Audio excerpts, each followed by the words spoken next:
Hey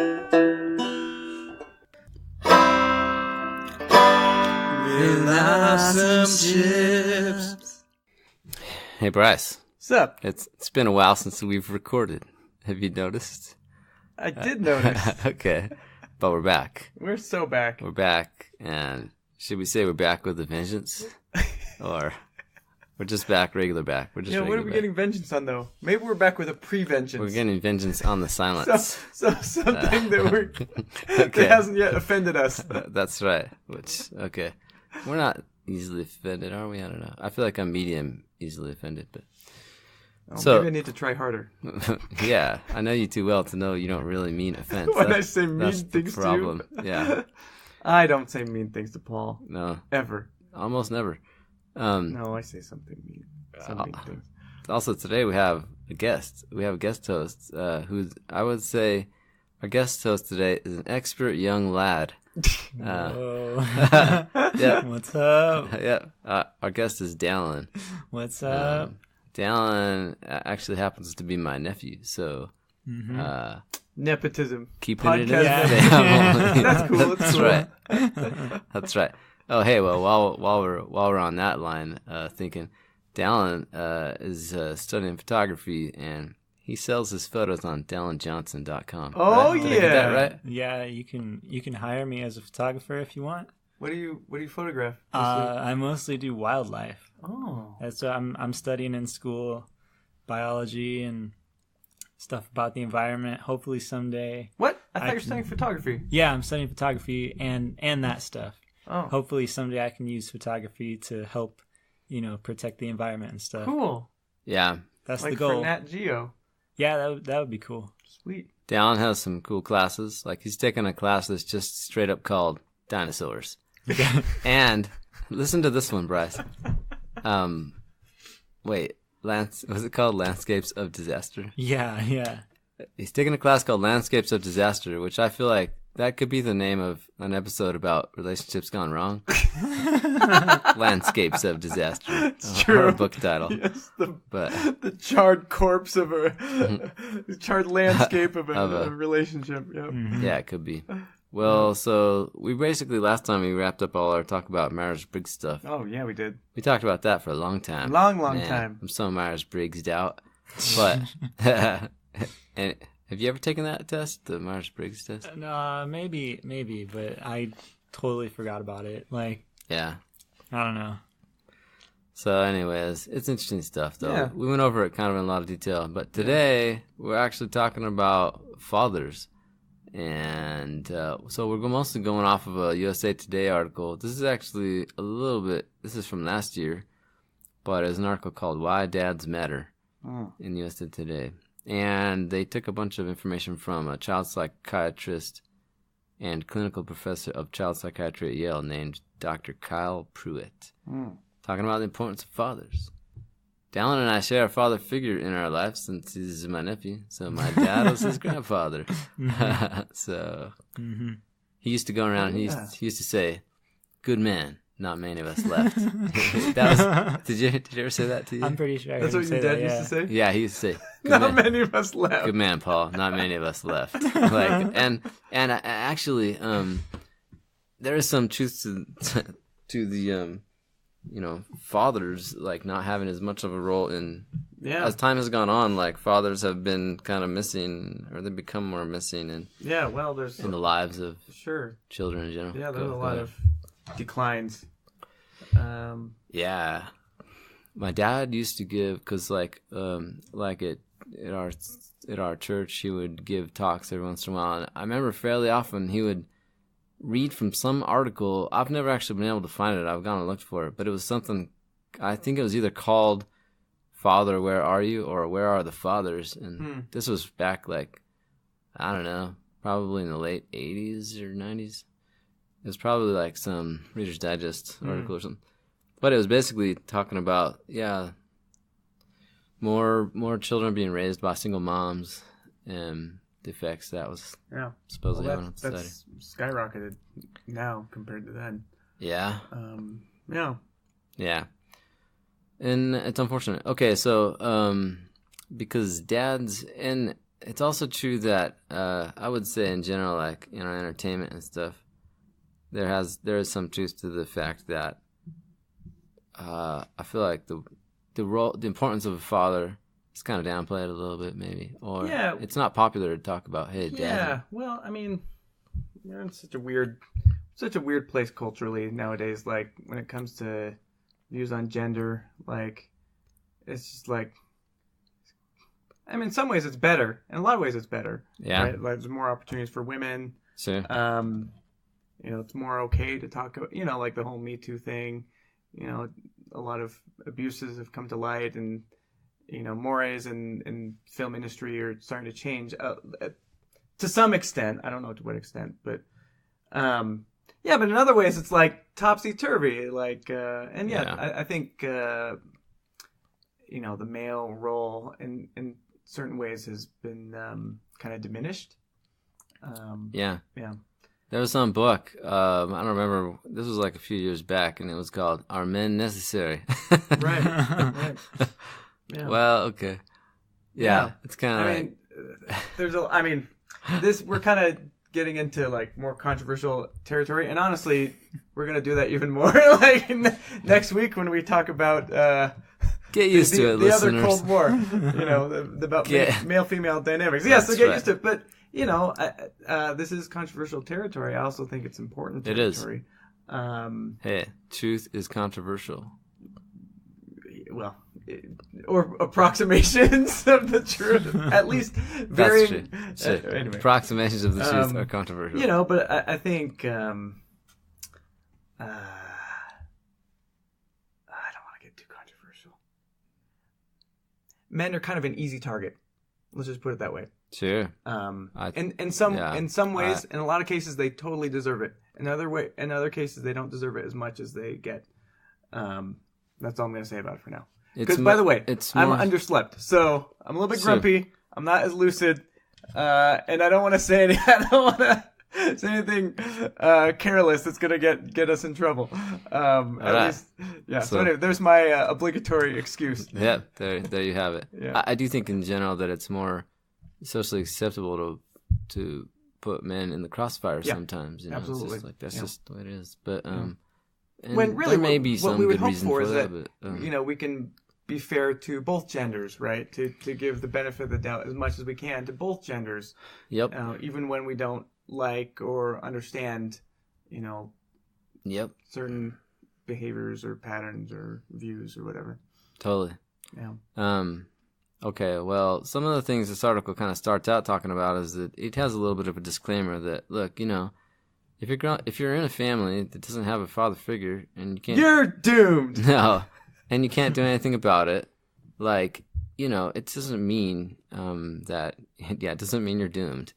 And, but it might be harder, it might be more difficult to get some of the benefits that you get with an involved father figure. And a lot of the things that this article points out too are that even if you don't have like a biological father in a marriage with your mother or whatever, or if the family isn't a traditional family that there's divorce or separation or whatever, having the father figure involved is still, you get some of these benefits from just having the father figure involved. So because again, like this, I mean, anyone versed in the sciences knows that, the language of science is statistics, right? Which is about probabilities. So same thing with this. It's not like, a child raised by a single mom is going to invariably have terrible life outcomes. Mm-hmm. There's plenty of evidence, plenty of cases, tons that disprove that. But when we're talking about the likelihood of positive outcomes, the more fatherly influence, the better. And by the way, we should also mention, like, this is all,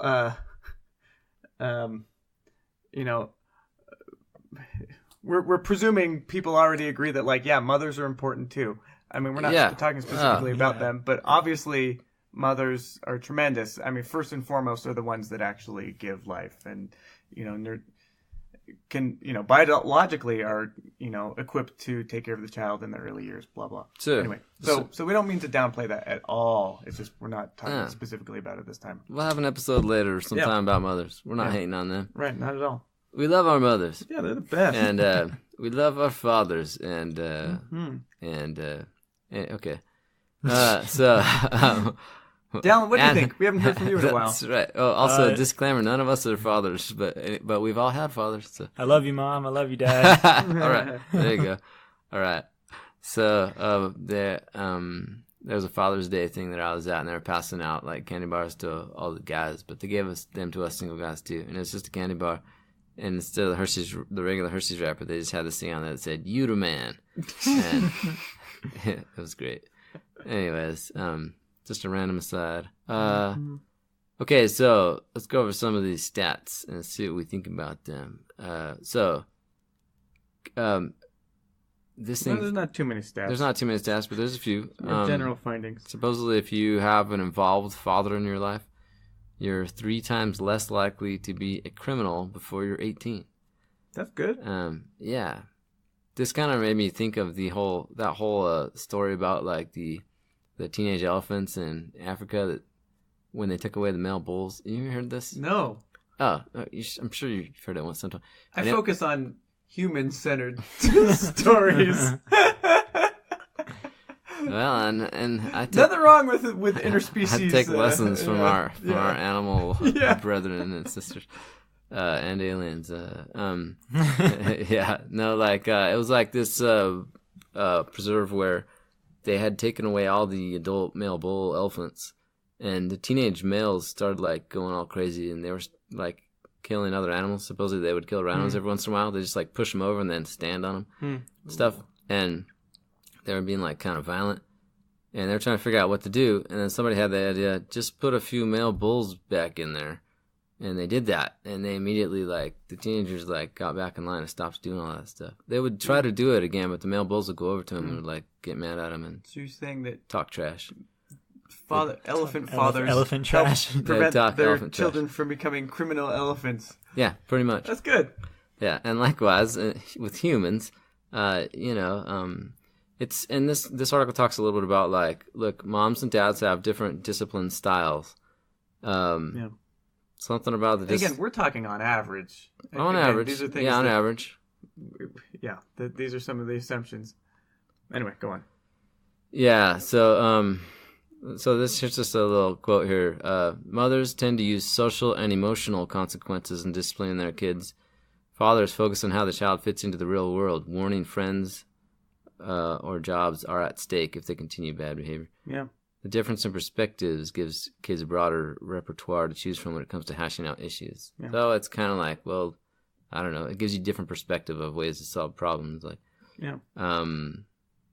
Yeah. Okay. I don't know. Yeah. I think like I totally agree with that. You know, my mom would always be about emotions. If I ever had to talk about like something I was feeling or whatever, I would go talk to my mom. But my dad, you know, I don't know what I would do without him. He taught me so many useful skills, like how to change the oil in the car, how to manage your finances, all that type of stuff. Not that my mom couldn't have taught me that stuff, but I mean, just that my dad. You got different perspectives. Yeah, I got both sides of the story. I got both perspectives, and I think you know, I don't know what I would do without both of those. Yeah, they're both, like, valuable. So the one time when Dallin, like, went to his parents individually and was like, I'm thinking about committing a crime. And, my mom was like, do what you feel. Sure. And my dad said no. Yeah, Dad was because it's going to prevent you from getting a job later on. Dad was like, excuse me, go to your room. We'll talk about this later. No Pokemon Go for you for a couple weeks or something. Oh, my goodness. That's it. Anyways.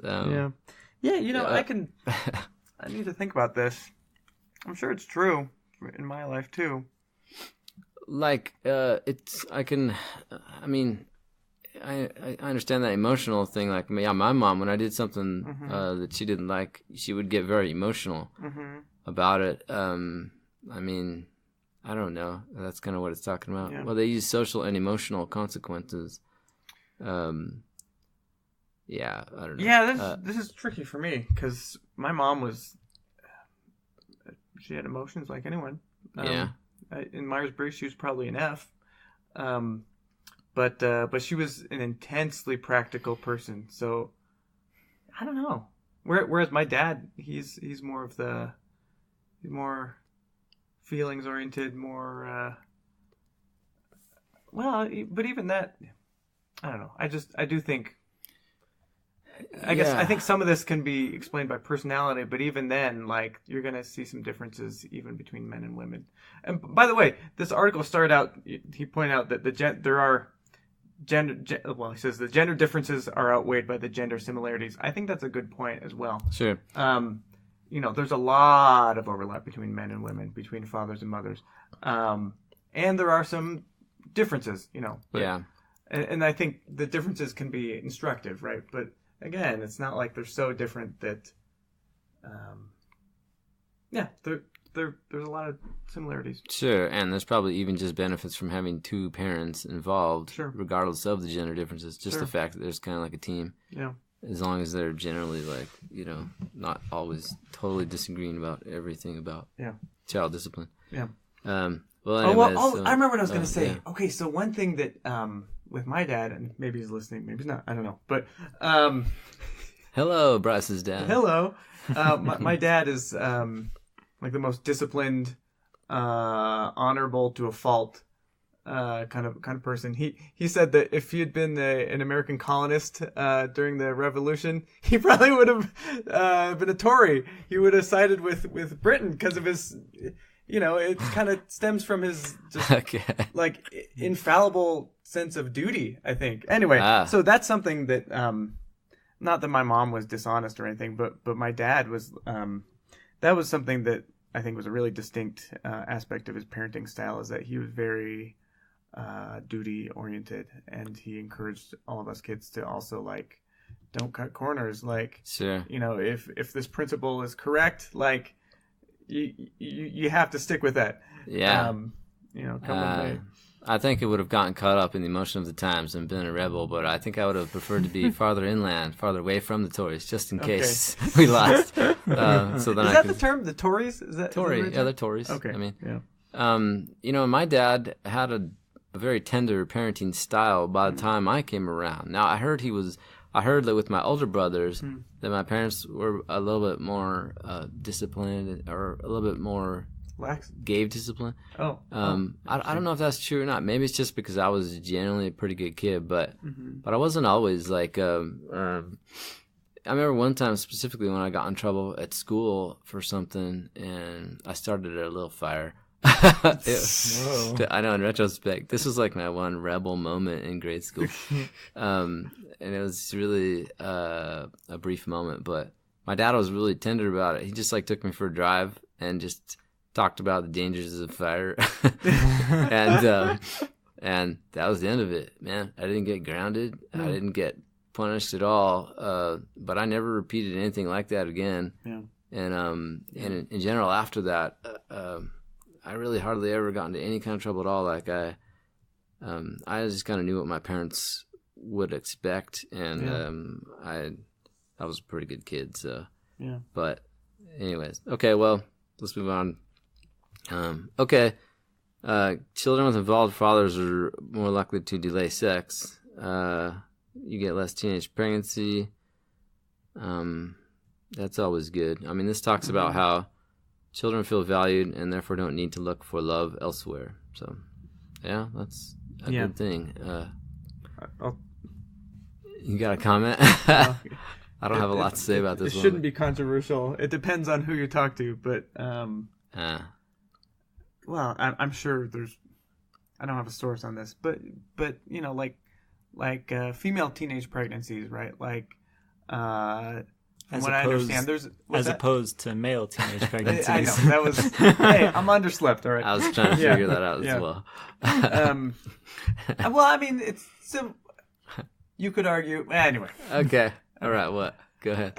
Spit it out, Bryce. Yeah. Well, there's at least tons of anecdotal evidence, and I think there's also been a lot of scientific evidence that basically backing this up. That that when we're talking specifically about teenage girls, right, that if she feels a lack of love and support from her father figure, she'll, the psychology of it is that she'll tend to seek that out with other men, right, and in ways that actually aren't gonna, be constructive for the long term, right? Yeah.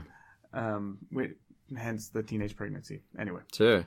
There's my controversial I feel thing. like the junior high that I went to, we had a lot of teenage pregnancies and a ton of broken homes. I mean, it was tough. I actually hated junior high, but a story for another time.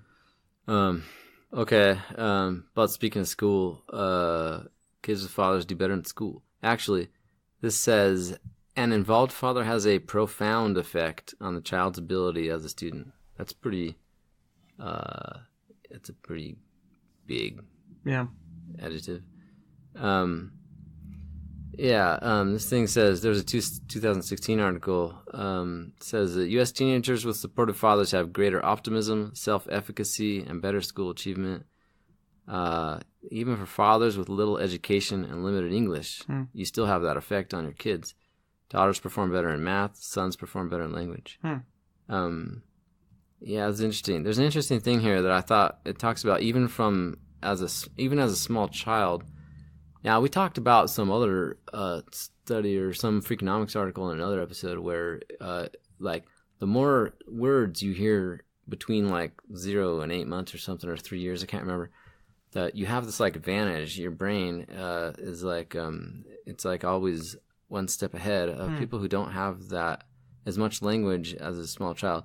But one of the advantages that fathers give is that fathers don't modify their speech as much when speaking to kids mothers tend to, and so it forces the kid to up their game to talk with the father. Interesting. Normally. You could see that as just a selfish thing, the dad's I'm not going to change my language for you, kid. Well, I don't think it's conscious. It's not conscious, but they don't put forth the effort to modify the language. But supposedly that's a good thing. If it increases the children's language ability. It forces them to work harder. Men are less likely to finish a child's sentence, Yeah. So, anyways, it's like throwing the kid into the swimming pool, and I think a little bit. That's going to tend to be, for whatever legitimate reasons, that's going to tend to be more of the male approach to things. Yeah. And I just want to backtrack a little bit. I just remembered, thinking more on it, when we're talking about the discipline styles of both mom and dad, and how fathers will tend to focus on how the child fits in the real world and stuff. Yeah. I think that was really true with my parents.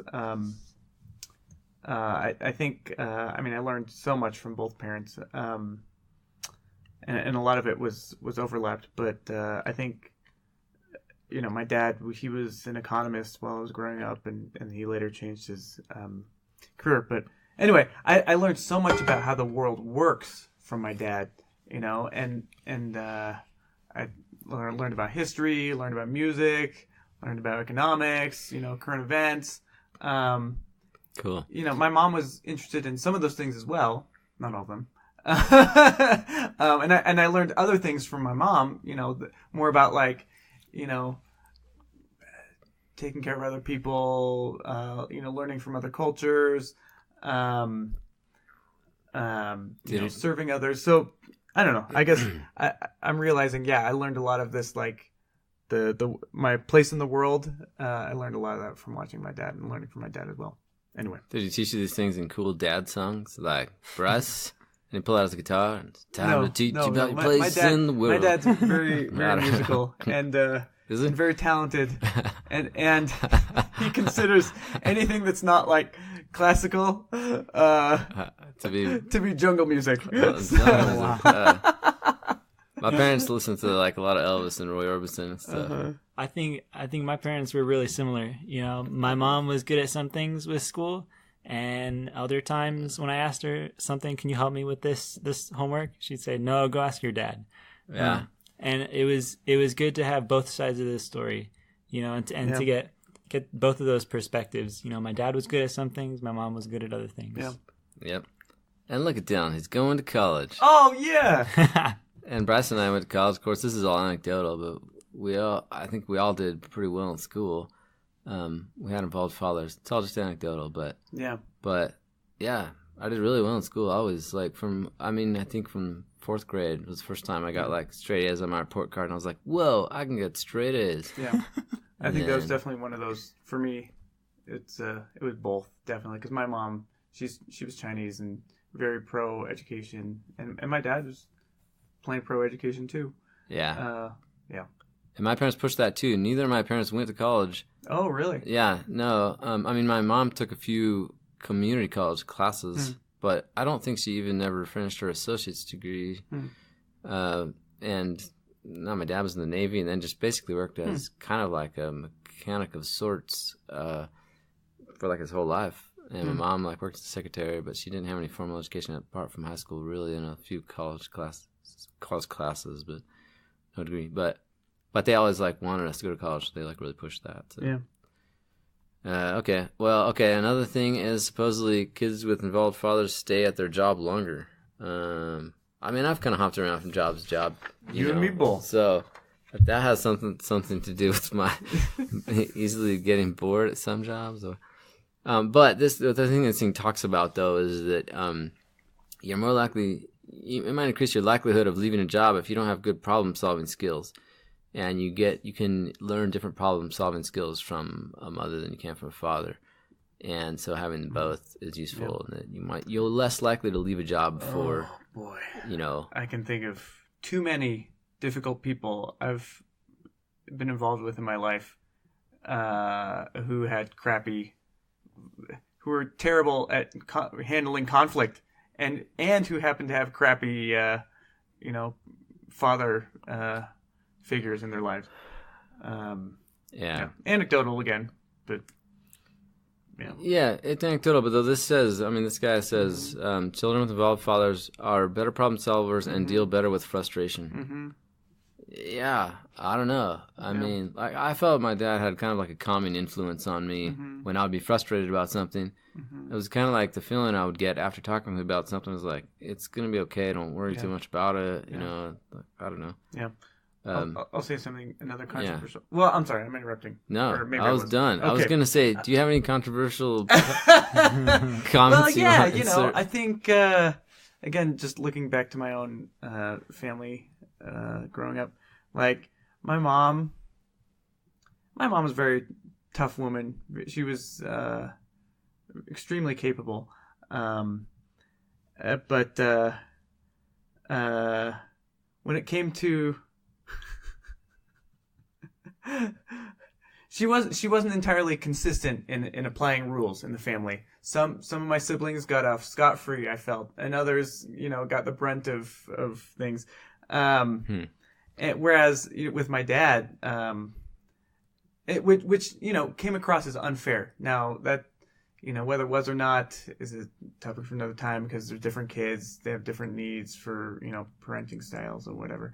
But one thing I recognize with my dad is that he was very fair and consistent about playing rules, which I think can help a person be a better problem solver. I like to think it helped me be a better problem solver, but I don't know. Yeah, anyway. And did you sing a song about the rules? No, okay. I don't get it. I don't know. I think really back to like, my dad especially, but not just my dad, but all of the father figures in my life have, like it says, helping me be a better problem solver and dealing with better frustration and not giving up, not just with jobs, but with like everything in life. I think back to like soccer coaches, tennis coaches, youth leaders, church leaders, all these different father figures that they all taught me different things. And I'm super grateful that I had these figures in my life to teach me, how to solve problems and not give up. Yeah.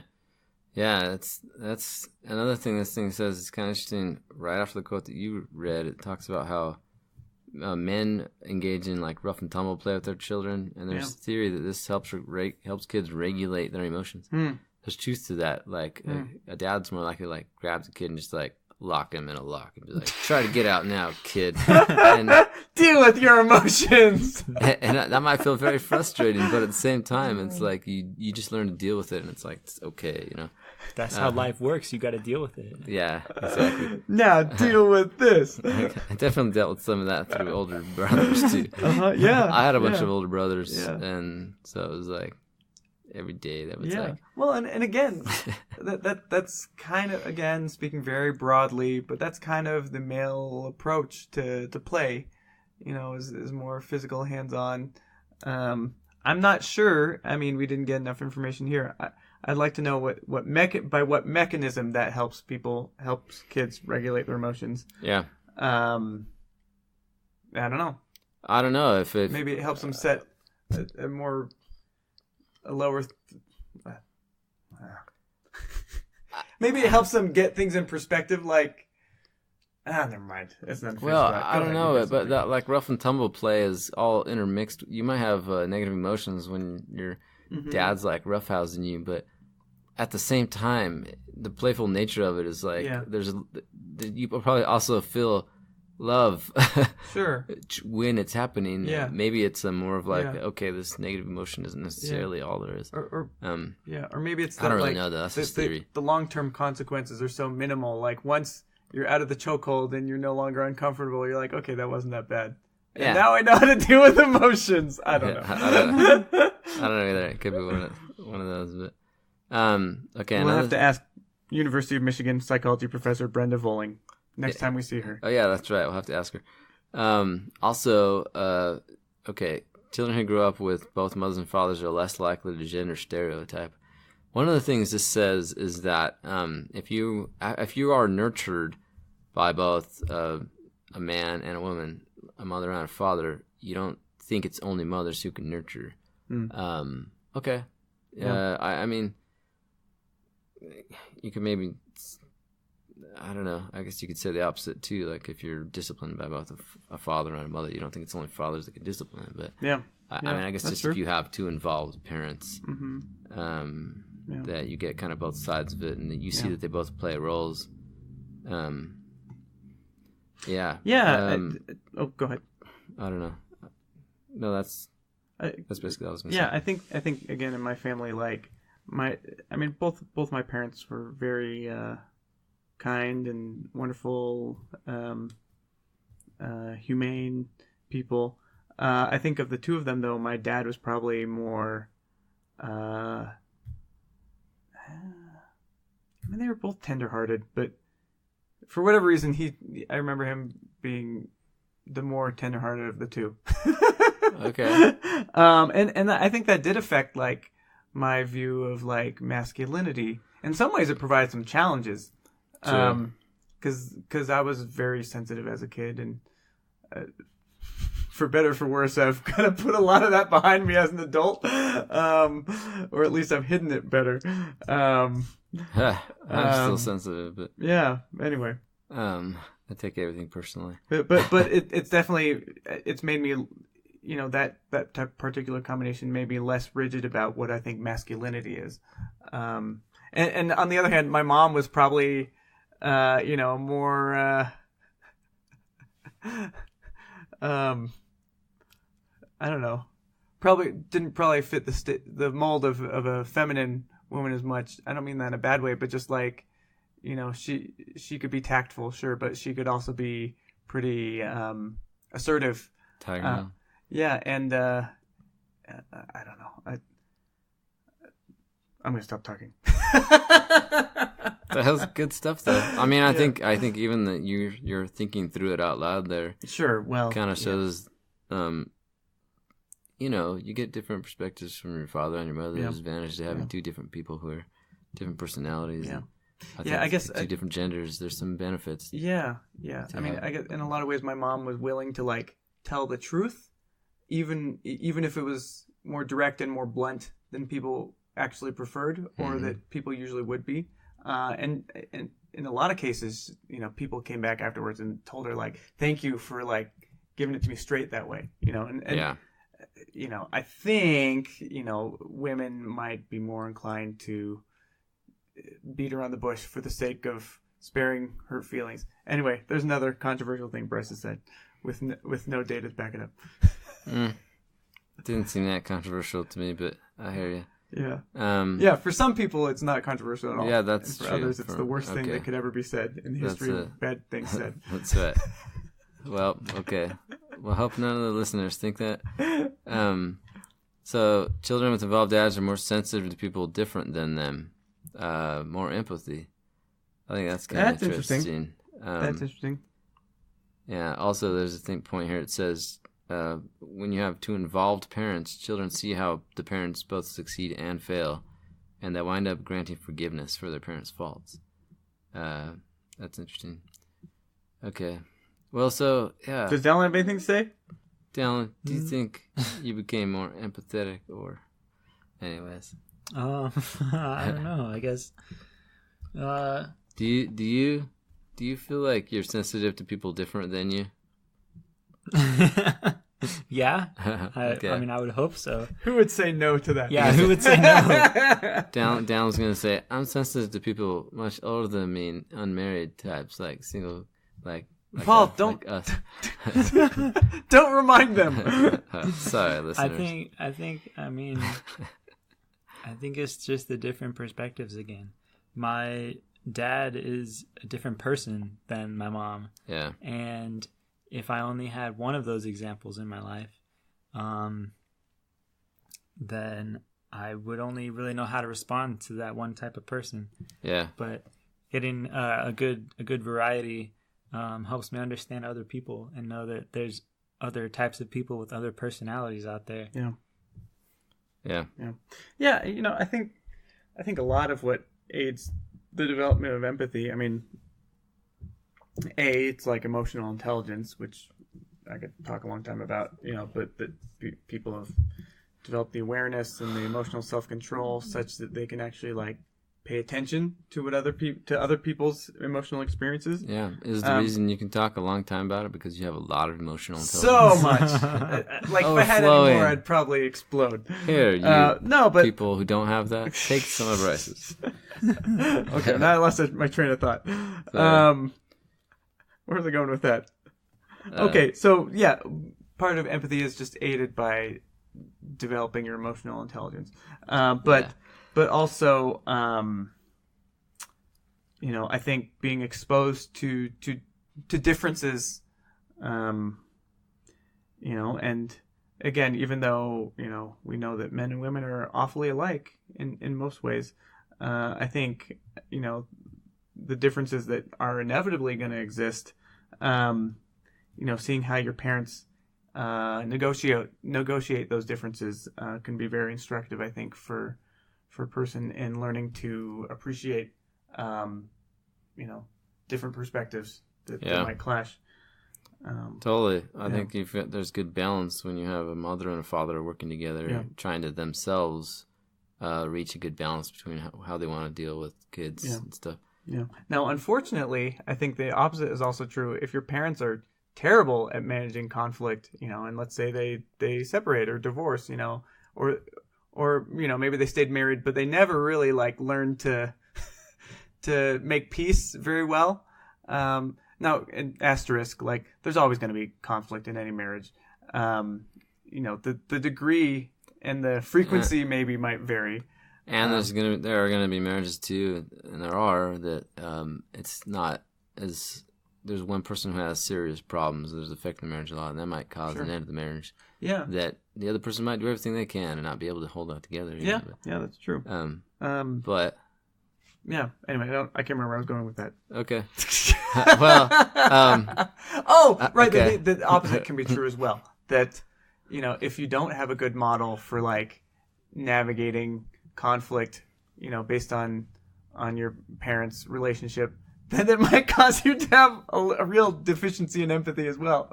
That's true. Which again, I can think of too many people I've had to interact with in my life where they lacked that empathy, who also had parents who were not well, who didn't have a great relationship. So anyway. You can probably also learn from ways in which your parents. You can learn from ways in which your parents succeeded and ways in which they didn't succeed as well. I'm sure you can take lessons from them. Like, okay, that's something I probably would want to do different if I can. You know what I mean? Yeah. It might be difficult, but even in like generally quote unquote healthy marriages. Yeah. Right? Like there's plenty of that in my parents' marriages. Sure, well. ton of it, man. Yeah, I mean that's a big part of just putting two people together that are very different. You know, you're gonna have some of that. We're all rough stones rolling kind of thing. That's right. There's divine divine design to that. Yeah, I agree. I guess kind of the wrap up point that I'll make is that, look, there are some benefits that kids get from either parent, regardless of which parent it is. You know, just feeling love from the parent, feeling caring, reading and playing with the child, kind of things. Some of these things, just having a parent do this makes a huge impact on a kid. But it's also true that there are distinct benefits that kids get specifically from a mother or specifically from a father that are different from what they get from the other parent. And that if you have both parents, you get kind of the full benefit of both of those. Yeah. And if you don't have that, well, that's just not the end of the world. Good luck. But no, just kidding. Not the end of the world. But I mean, just things to consider. And yeah, kind of another wrap up point too. If you're in a family situation where the parents are separated or divorced or whatnot, still, if the father figure can still be involved in the lives of the children, this research generally suggests that is better. Yeah. Yeah. So, Dallin, you have any thoughts? No, I mean, I guess.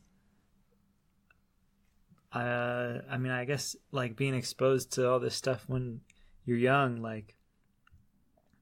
I mean, we've said it a million times. You got to have both sides, And if you're not exposed to the different people, different personalities, and not exposed to conflict when you're younger, you're not going to know how to solve conflict when you're older. And I think having a father there to teach you to not give up and to push through and deal with the conflict is really important, Yeah. And I'm grateful that I had that in my life. Yeah. Sure, man. Especially when your dad gets his belt and he's like, "I'll teach you to resolve conflict." That's like the belt method. That's like the Wonder Years dad. No, he never used the belt. No, he never did that, but he always seemed like he was about to. He was always angry because he hated his job. 60s. Yeah, and his kids Kevin. What did you say? Anyways, no, he's still a good dad though. Yeah. All right, cool, man. I had a thought. Yeah, I go can't ahead. remember where it went though. Well, we are gonna wrap up. So if you, what time we got? Maybe I can remember it. We got. How much time do you need to remember? What are we at? I don't know. By the way, I feel like we had less jokes in this episode, but I think it's probably because Bryce is in a lentil coma. Yeah. Oh, I had lentils for brunch. They were so good. It was an MRE. It was a military ration, and it was. Yeah. Those things have gotten better over time. I tell you what. And I asked Bryce, "Is that from when you were in Nam?" And Bryce said, "Yep, Nam standing for not active military. Not actually military. Not actually military." Yeah. Anyways, okay, totally unrelated. Hang on. Let me see if I can figure out what I was going to say. Try to revive you guys this. Keep talking about something. Okay, fathers are great. Whatever I was going to say probably wasn't that important if I can't remember. I think I already told the story about how my dad used to make me hold a flashlight for fixing cars, right? Did I tell that? Oh, I think so. Yeah, I told that. I was always like the helper on fixing cars or with other stuff. My dad was always like working on something around the house, and he'd be like, "Oh, come help me move this stuff." And a lot of times, even like I feel like even when I was kind of a little kid, it would be like almost too heavy for me, and I would be a little bit fearful that I was going to get injured, but I never did. I remember what I was going to say. Okay, so good job, Dad. And we've gone more over our like 20% or 10%, whatever, personal stories, obviously. Which maybe we'll have to keep bumping that up. I just ignore that. Maybe rule. that's what people want to hear. I don't know. I just pretended that it was never a rule. Maybe it was a rule I unilaterally set. Go ahead. Yeah, anyway, much. So what's interesting? My dad came from a divorced family. His mom did end up remarrying. Maybe I shouldn't be airing this dirty laundry. Anyway, my dad always felt that his stepdad was not as invested in him as his biological dad was. And the way he described it, he carried some scars from that.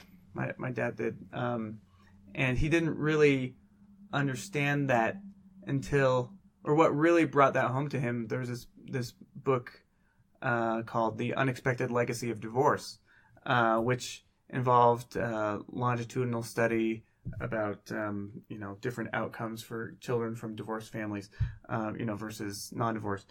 Anyway, I haven't read the book, so again, I'm speaking outside my actual knowledge. But the way my dad described it, it kind of turned a lot of conventional thinking on its head back from like the 60s and 70s. That like, any change to the family structure that is good for the parents themselves, is invariably good for the children. And this found that actually that's not true. Okay. That if your parents have a bad marriage and they get divorced, that's actually, it could be very good for the parents, and it could be good for the child in some ways too. But might also be bad for the child. That's right. Might also be worse for the child. Yeah. Yeah, my dad passed away about 6 years ago. But he lived a good long life, and I think if he had passed away earlier in life, I think it would have been really hard for me to deal with a stepdad. And I don't know. I mean, he would have had to been a really cool guy. It would have been hard. I think it would have been hard for me just having a different dad, Yeah. I mean, me and my dad, like, I felt like we had way different personalities. Like, we didn't always get along. I feel like I had an extended teenager phase of my life that lasted well into my 20s. Yeah, you and me both. And a lot of people in our generation. Sure. I feel like, that's true. We're all, that's right. Something like that. So I feel like that affected our relationship to some extent. And I think we had like different love languages and stuff. Like, I think that like, acts of service was like really big for my dad. And what was acts of service? Oh, okay. And not so much for me. Like, so like I really didn't like working on cars. And so I probably got less quality time with my dad that my dad would have liked because I didn't like doing it. Yeah. Or stuff like that. Like I put higher priority on like my college studies than like mowing the lawn, or whatever. And I think that was hard for him, not having gone to college. That maybe didn't get to some extent the pressures of college classes, to some extent. But even still, like I appreciate him a lot. And so, anyways, it would have been hard to follow. I think I would have had a hard time dealing with a stepdad. Sure. I think I would have had a really hard time. Yeah. And I'm sure a lot of kids do. Yeah. But still, what? In You some just ways got to try to love them. In a lot of ways, again, back to the idea that just having some sort of parental influence, like, in some ways it's also good, right? Just if your parents remarry. Another phrase, my dad was always working a lot, and when you'd ask him like how he's doing, he would just be like, just working my buns off. And so another great dad phrase. Anyways, I would add one more thing. Yeah. In case my dad's watching or listening. Okay. Which is that also, his experience, in his family, that really encouraged him, that motivated him to not be an absentee father in our family. And I think it really shows. Like, he really, there's 6 kids in my family, and there's a lot of turbulent times, but he really, you knew it was important to him to like be involved, anyway, and that makes an impact. We did a lot of stuff together. I've been watching some old like family videos and stuff. We always were like taking family trips, and my dad worked a lot. He was always busy, but we were always doing stuff, and I think that was great. I don't know. I'm grateful for that now. I'm more grateful for it now than I was back then. Yeah. So, anyways. All right, well. All right. Thanks, dads. Thanks, dads. Thanks, Dad. Thanks, Dallin. Okay. Yeah, thanks, Dallin, too. I'm not a dad. I know. That's true, but someday you will be. All right, well, we'll let you all go, and we'll be back another time. Yeah, we will. Next time we're going to talk about Cold War. The other Cold War. That's right. Well, maybe we'll have a guest on from Russia or from somewhere else. I don't know about that. Okay. All right. We'll talk to you later. Thanks for Goodbye. tuning in. Take care. If you enjoyed this episode, please consider subscribing on iTunes or your favorite podcasting app and give us a rating. Thank you.